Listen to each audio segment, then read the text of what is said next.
Hi everyone, welcome back. Science and tech के questions देख लेते हैं कि यूपीएससी प्रीलिम्स में एक्चुअल में यूपीएससी कहाँ से पूछ रहा है और उसके लिए कितनी तैयारी करने की ज़रूरत है। ठीक है, कितना डेप्थ में साइंस एंड टेक के सवाल आता है। अब देखिए यहाँ पे बैकग्राउंड कंटेक्स्ट ये है कि यूपीएससी को भी पता है कि सारी फील्ड के जो बच्चे हैं वो इस एग्ज़ाम के लिए बैठ रहे हैं, तो कॉमर्स के भी बैठ रहे हैं और आर्ट्स के भी बैठ रहे हैं। तो प्रश्न इस तरह से फ्रेम किए जाते हैं कि ये जो बच्चे हैं ये भी इन सवालों को हल कर पाया, मतलब इनके द्वारा हल करने की प्रॉबिलिटी भी इक्वल हो, और at least it should be at par with the engineers या फिर जो टेक्निकल बैकग्राउंड से आ रहा। ठीक है, तो ये जो प्रश्न पूछा जाता है ये एकदम बहुत ही इन डेप्थ में नहीं होता। तो फॉर एग्जांपल जैसे प्रो न्यूक्लियर ट्रांसफ़र के बारे में यहाँ पे पूछा, तो ये करंट अफेयर्स में था। ये 2020 का हम पेपर देख रहे हैं यूपीएससी का प्रीलिम्स का, तो ये करंट अफेयर्स में था। तो आपको बस इतना पता होना चाहिए कि जो माइक्रोकॉन्ड्रियल जो डिसीज़ है उसको प्रिवेंट करने के लिए ये टर्म उससे रिलेटेड है, जो ऑप्शन डी दे रखा। ठीक है, आगे देखते हैं। ये कह रहा है कि आर्टिफिशियल इंटेलिजेंस जो है, artificial intelligence at present effectively क्या चीज़ें कर सकता है। ठीक है, तो इसमें भी आपको आर्टिफिशियल इंटेलिजेंस जो है उसका बेसिक पता होना चाहिए। और साइंस एंड टेक के जो क्वेश्चन है उनमें ये भी मतलब एक फ़ायदा होता है कि जो ऑप्शंस है, ऑप्शंस को आप अगर ढंग से पढ़ेंगे तो उसमें से कुछ ऑप्शन एलिमिनेट हो जाता है। देखिए साइंस एंड टेक में दो तरीके से सवाल आते हैं। एक तो सारी स्टेटमेंट्स जेनरिक होती है, ठीक है, जिनकी सही होने की प्रॉबिलिटी ज़्यादा होती है, या फिर ये 38 जैसा क्वेश्चन दिख रहा है तो कुछ स्टेटमेंट्स ऐसी होती है। जैसे फॉर एग्जांपल इसमें 5th स्टेटमेंट है। आप क्वेश्चंस वगैरह को ना ये वीडियो पॉज करके क्वेश्चंस को पढ़ लिया करो। तो wireless transmission of electrical energy, तो इलेक्ट्रिकल एनर्जी अब तक क्या होता है कि हमारी वायर्स के थ्रू ट्रांसफ़र होती है। ठीक है, तो हवा में तो ट्रांसफ़र नहीं हो रही, वायरलेस नहीं हो रही, तो ये ऑप्शन कट जाएगा। 5th कट जाएगा तो आपके 3 ऑप्शन कट जाएंगे, ओनली बी बचेगा। ठीक है, तो इस क्वेश्चन में भी हमने देखा कि आर्टिफिशियल इंटेलिजेंस का एकदम बेसिक पता होना चाहिए। इसके बाद अगर देखते हैं जैसे 40th है, तो ये क्या है, ब्लॉकचेन के बारे में। तो ब्लॉकचेन के बारे में अगर आपको एकदम बेसिक पता हो कि ये डिस्ट्रीब्यूटेड टेक्नोलॉजी, कोर आइडिया क्या है इसका कि डिसेंट्रलाइजेशन है इसका कोर आइडिया। कि मतलब एक स्पेसिफिक कोई भी जैसे फर्म हो गया या फिर ऑर्गेनाइजेशन हो गया या फिर सरकार ले लो, तो उसके पास पूरा कंट्रोल नहीं होगा। जो डेटा होगा वो डिस्ट्रीब्यूटेड होगा बहुत सारी मशीन्स में। ठीक है, उसे डिस्ट्रीब्यूटेड लेजर कहता हैं। तो इतना अगर फंडा आपको पता होगा ना, तो ये 40वां आपका जो प्रश्न है ये अच्छे से हल हो जाएगा। ठीक है, तो इतना ही पता होना चाहिए। अब आगे देखते हैं जैसे विजिबल लाइट कम्युनिकेशन। अब ये टर्म आपने किसी करंट अफेयर्स में बस देख ली होगी। अब इन सब में क्या है, एकदम इन डेप्थ में जाके ना आपको पीएचडी करने की ज़रूरत है नहीं। ठीक है, जैसे वीएलसी वाला प्रश्न है कि विजिबल लाइट कम्युनिकेशन से डील कर रहा है, तो इसमें भी आप देखोगे तो जैसे हमने देखा साइंस एंड टेक में फंडा है। ठीक है, कुछ स्टेटमेंट क्या है एब्रप्टली या फिर एब्सोल्यूट गलत स्टेटमेंट भी अंदर हो सकती है, एज लॉन्ग एज वो सारी जेनरिक स्टेटमेंट्स ना हो। वीएलसी वाला प्रश्न एक बार देख लेते हैं। पहला कह रहा है कि वेवलेंथ 370 से 780 नैनोमीटर के बीच में होनी चाहिए। तो कोई आइडिया है नहीं, तो गलत भी हो सकता है, सही भी हो सकता है। आगे देखते हैं, VLC is known as long range optical wireless communication. अब देखिए पूरा हिंट ना यहीं पे दे रखा है। जैसे वीएलसी है ना, तो वीएलसी क्या फंडा है, जैसे आपका जो रूम है, रूम में क्या है, कोई बल्ब लगा, तो बल्ब से जो बिजली आ रही है, बल्ब से जो बिजली नहीं मतलब जो लाइट आ रही है ना, उसके थ्रू आपका पूरा कनेक्शन हो जाएगा वायरलेस। जैसे आप रूम में आपका मोबाइल लेके बैठे हो तो वो आपका as a wifi hotspot on act करेगा। अब ये सपोज़ कर लो कि उस बल्ब से 1 किलोमीटर या दूर 2 किलोमीटर दूर तक मतलब लाइट जा सकती है क्या? नहीं, वो पॉसिबल नहीं है। ठीक है, तो it is actually short range communication. ठीक है, तो दूसरा जो स्टेटमेंट है वो गलत है, तो दूसरा काटोगे तो ऑप्शन आपका सी वैसे ही आ जाएगा।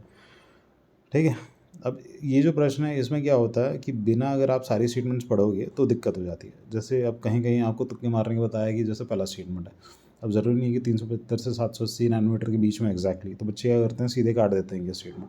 या फिर चौथा स्टेटमेंट आप पढ़िए, VLC has no electromagnetic interference. अब नो कैसे होगा, ये तो एकदम एब्सोल्यूट स्टेटमेंट हो गया, तो इसे काटो। तो ऐसे काट के ना सीधे आंसर ले आता है, बट वही दिक्कत है। तो इसलिए आपको हमेशा सारी स्टेटमेंट जो है पढ़ने की ज़रूरत है। इस वीडियो में हम बस ये समझने का प्रयास कर रहे हैं कि जो साइंस एंड टेक के प्रश्न हैं वो कितने डेप्थ में आ रहे हैं, तो हमें कितना पता होना चाहिए। ठीक है, ब्लॉकचेन वाला भी देख लिया। आगे देखते हैं और कोई है क्या साइंस एंड टेक का इसमें। अब देखिए जैसे नैनो ट्यूब्स पे सवाल पूछा गया है। ठीक है, अब ये भी क्या है, ये भी सवाल मतलब एक तरह से सीसा जैसा सवाल हो गया यहाँ पे। ठीक है, यहाँ पे आप ऑप्शन पढ़ के सॉल्व कर सकते हैं। पहला क्या, they can be use as a carrier of drug and antigens in human bodies.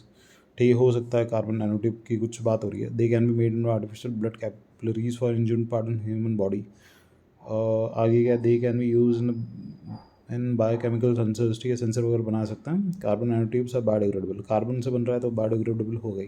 चौथा 100% सही है, तीसरा भी सही है, पहला भी सही है। अब ये कह रहा है आर्टिफिशियल ब्लड कैपिलरीज बनाने की बात हो रही है, तो पूरी की पूरी कैपिलरी बनाने की। तो मतलब ये पढ़ के तो ऐसा लगता है कि सही है और एग्ज़ाम में भी आप इसे सही मार सकते हो। ठीक है, बट यूपीएससी ने इसका आंसर दिया है अपना 134 की पूरा आर्टिफिशियल ब्लड कैपिलरी नहीं बना सकते। एट प्रेजेंट इतनी टेक्नोलॉजी है ही नहीं हमारे पास, ठीक है। तो साइंस एंड टेक में इसलिए स्टेटमेंट्स पढ़ने की ज़रूरत है। आगे देखते हैं क्या पूछा गया है प्रश्न। At present level of technology, देखिए ये प्रश्न ना अभी आ रहा है, जैसे 2022 में भी देखा होगा, 21 से 22 में, कि प्रेजेंट लेवल की जो टेक्नोलॉजी जितनी डेवलप्ड है उतने तक जो आर्टिफिशियल इंटेलिजेंस है वो क्या कर सकता है, ठीक है। शायद इसी पेपर में ऊपर भी एक question at present level of technology लिखा है ना, 42वां आर्टिफिशियल इंटेलिजेंस वाला जो क्वेश्चन हमने अभी सॉल्व किया जस्ट अभी, एक बार देख लेते हैं। ये देखिए, with the present state of development of artificial intelligence, 38th question में जो लिख रखा, ठीक है। तो ये सिमिलर पैटर्न में प्रश्न पूछे जा रहा है। अब यहाँ पे क्या कह रहा है, स्प्रेइंग किसका यूज़, वैसे कौन सा क्वेश्चन कर रहा है, 42वां क्वेश्चन कर रहा है ना। अब ये क्या कह रहा है कि ड्रोन्स को इफेक्टिवली कहाँ यूज़ कर सकते हैं, स्प्रेइंग पेस्टिसाइड, ठीक है, कर सकते हैं। इंस्पेक्टिंग क्रिएटर, ठीक है, वहाँ पे वोल्केनो के वहाँ आदमी नहीं आ सकता तो ड्रोन को भेज सकते हैं, ठीक। कलेक्टिंग DNA सैम्पल ब्रेथ, ठीक है, ये सब भी कर सकते हैं। 1 to 3 आ जाएगा। आगे देखते हैं, निमोनियल कंजुगेट वैक्सीन इंडिया की बात हो रही है, ठीक है, ये भी आपको करंट अफेयर्स में मिल जाएगा। These vaccines are effective against the pneumonia as well as meningitis and sepsis, हो सकता है, पता नहीं। आगे देखते हैं, dependence on antibiotics that are not effective against drug bacteria can be reduced, सही बात है, जेनेरिक स्टेटमेंट है इसलिए। These vaccines have no side effects and cause no allergic reactions. तीसरा तो आपका एब्रप्टली एकदम गलत हो गया, ठीक है। तो C और D तो हमने काट दिया सीधे सीधे। अब सेकंड पता हमें सही है, तो 1 और 2 इसका आंसर होना चाहिए, B होना चाहिए। आगे देखते हैं क्या दे रखा है, 44th क्वेश्चन देखते हैं। Genetic changes can be introduce in the cell that produce egg और sperms of a prospective parent, सही बात है, जेनेटिक स्टेटमेंट लग रहा है। A person genome can be edited before birth at an early embryonic age, genome को हो भी सकता है शायद, पता नहीं। आगे देखते हैं, human induce pluripotent stem cell can be injected into embryo of a pig.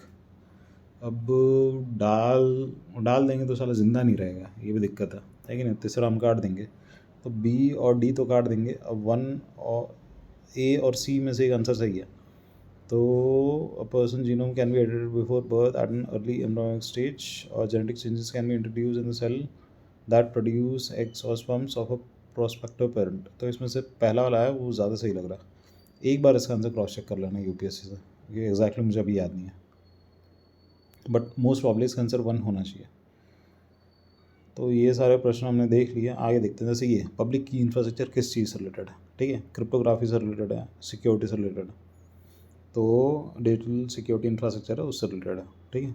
तो कहने का मतलब इस पूरे जो सेशन है इसका सार यही है कि साइंस एंड टेक्नोलॉजी में क्या होता है, बहुत बेसिक प्रश्न पूछे जाते हैं।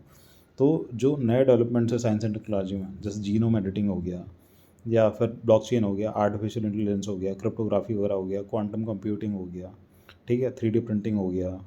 इसके अलावा क्या हो रहा है अभी, जो BT वाला जो अपना डेवलपमेंट होता है बायोटेक्नोलॉजी वाला, और GM क्रॉप्स वगैरह, तो ये सब का ना ऊपर से एकदम बेसिक पता हो ना, तो करंट अफेयर्स में से कोई भी बुकलेट उठा के अगर कर लो, जैसे विजन का PT 365 है वो कर लो, या फिर कोई भी स्टैंडर्ड कंपाइलेशन उठा के कर लो, तो that is more than enough.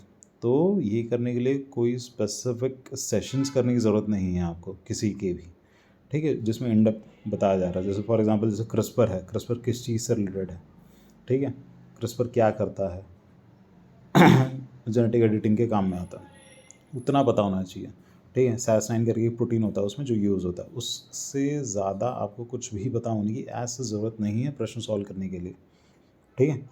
Broad perspective से आप प्रश्न को सॉल्व कर सकते हैं। तो आपको अगर कोई क्रिस्पर 1 घंटे बिठा के अगर पढ़ा रहा है, कोई जेनेटिक एडिटिंग पढ़ा रहा है आपको 1 घंटे 2 घंटे, तो that is totally a waste of time, वो आपको अभी करने की ज़रूरत नहीं है, ठीक है। आप अगर 2024 का प्रीलिम्स दे रहे हैं तो कर सकते हैं, अदरवाइज एट प्रेजेंट जब आपके हार्डली 39 डेज़ बचे हुए हैं, तो अभी इस पॉइंट पे उन सब पे टाइम वेस्ट करने की ज़रूरत नहीं है। तो चलिए इस सेशन को एंड करते हैं, मिलता है आपसे नेक्स्ट सेशन में।